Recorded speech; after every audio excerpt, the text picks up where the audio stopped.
Sebagai rakyat, kita sering tertanya-tanya di manakah sebenarnya kedudukan ekonomi Malaysia sekarang. Dengan pelbagai angka dan laporan yang dikeluarkan, sejauh mana pertumbuhan ekonomi ini benar-benar memberi manfaat kepada kita semua. Bagaimana pula dengan keyakinan pelabur dan kedudukan ringgit di pasaran global? Untuk memahami lebih lanjut, ikuti analisis Ketua Ekonomi Bank Muamalat Malaysia Dr. Muhammad Afzal Nizam Abdul Rashid yang akan berkongsi pandangan beliau mengenai arah tuju ekonomi negara dan apa yang boleh kita harapkan dalam Belanjawan 2025 nanti. Masa ini kita telah menyaksikan pertumbuhan ekonomi telah pun berada di paras yang baik ya. Pada suku kedua yang tempoh hari dilaporkan adalah 5.9%. Kemudian dari segi pasaran buruh kekal dalam keadaan apa yang dikatakan sebagai guna tenaga penuh. Itu berarti banyak pekerjaan dan rakyat mudah untuk mencari pekerjaan lah. Kemudian kalau kita lihat dari segi keyakinan para pelabur juga semakin baik kerana kita telah menyaksikan kemasukan nilai ataupun kemasukan pelabur asing dalam pelaburan portfolio, kemasukan FDI, dan perkara ini diterjemahkan dalam bentuk orang kata tu peningkatan dalam nilai mata wang ringgit yang telah saya kira dah meningkat satu nilai yang agak tinggi ya. Dan juga uh, pasaran saham kita juga dari segi indeks MBM KLCR telah pun melonjak ke melebihi paras 1,600 mata. Jadi berdasarkan angka-angka ini, berdasarkan apa ni reaksi pasaran dan sebagainya, saya kira pentadbiran Perdana Menteri yang sedia ada ini telah pun diterima baik dan telah pun orang kata tu kita telah mula nampak kesan-kesan yang positif lah. Namun perkara ini uh, bukan perkara yang kata mudah ya, maksudnya dia memerlukan masa, dia memerlukan kesabaran untuk kita melihat orang kata tu kesan positifnya pada masa akan datang. Perdana Menteri Anwar Ibrahim mempunyai visi yang jelas untuk menjadikan Malaysia sebagai salah satu negara dengan ekonomi paling kukuh di Asia.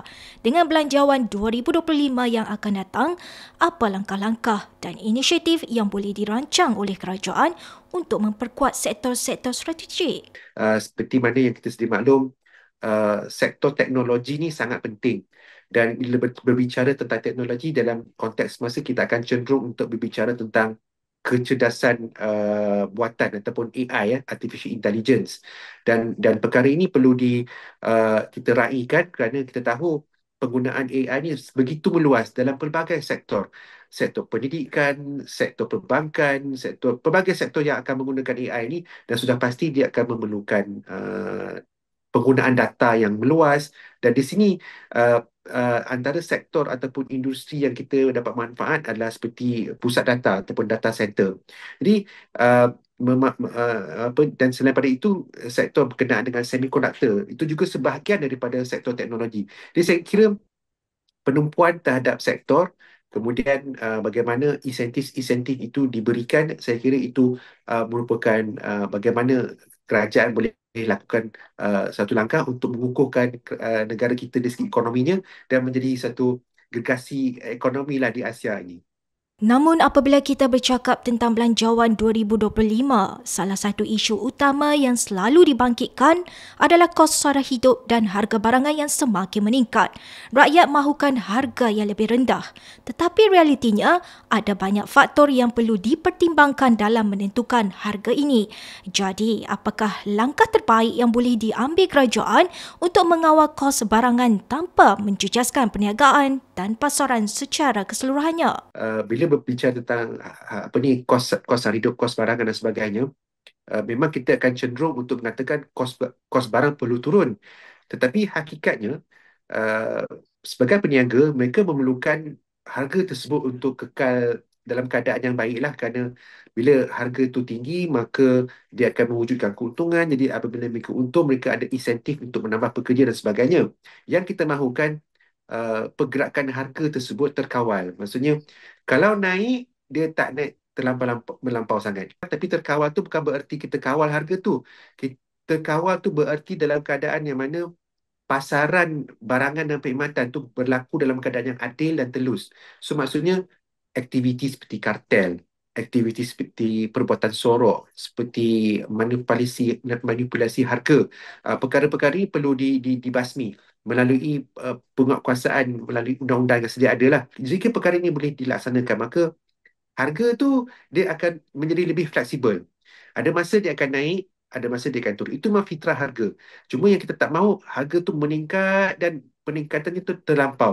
Jadi itu akan menjejaskanlah kuasa beli rakyat. Jadi kerana kita tak mahulah pula, kita mahu menganggap harga perlu turun. Sedangkan kalau harga tu terus turun, maka dia akan menjejaskan peniaga pula. Dan bagaimana pula peniaga untuk wujudkan pekerjaan yang akhirnya akan bagi kesan pula kepada rakyat. Jadi itu satu sudut pandang saya kira yang perlu diperbaiki supaya kita akan lebih kata tu mempunyai satu sudut pandang yang lebih meluas dan lebih adil lagi apabila kita menilai prestasi ekonomi kita. Dan setiap kali belanjawan dibentangkan, ramai di antara kita meletakkan harapan tinggi kepada kerajaan untuk menyelesaikan masalah ekonomi dan meningkatkan taraf hidup. Tetapi, adakah kita sebagai rakyat juga perlu memainkan peranan yang lebih besar dalam memanfaatkan peluang yang disediakan? Kerajaan peranannya adalah untuk menjadi pemudah cara. Jadi, kalau kita katakan pemudah cara, maka bukanlah kita bergantung harap 100%, tetapi kita sepatutnya menggunakan apa sahaja yang ditawarkan oleh kerajaan untuk kita memajukan diri kita. Jadi, saya rasa sudut pandang ini perlu kita tekankan kerana kalau kita tengok, kalau bagi mereka yang mahu berniaga, ada banyak saja bantuan kan. Gerannya lah, subsidinya lah. Cuma isunya benda itu berterabur. Maksudnya uh, uh, setiap agensi tu ada banyak dia punya tawaran-tawaran. Jadi itu di sudut kerajaan perlu perbaikilah. Mungkin kena streamlinekan bantuan ke senang senang rakyat nak mencari dan mendapatkan bantuan tersebut. Jadi itu saya rasa satu sudut pandang yang saya kira perlu kita tekankanlah supaya rakyat ni menjadi suatu kata rakyat atau bangsa yang begitu bertamadun dan meletakkan pengharapan yang realistik apabila setiap kali belanjawan dibentangkan.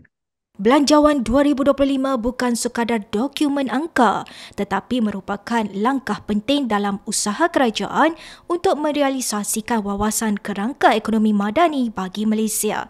Kini Dewi komited untuk memberikan anda analisis yang mendalam sebaik sahaja Perdana Menteri Anwar Ibrahim membentangkan belanjawan ini.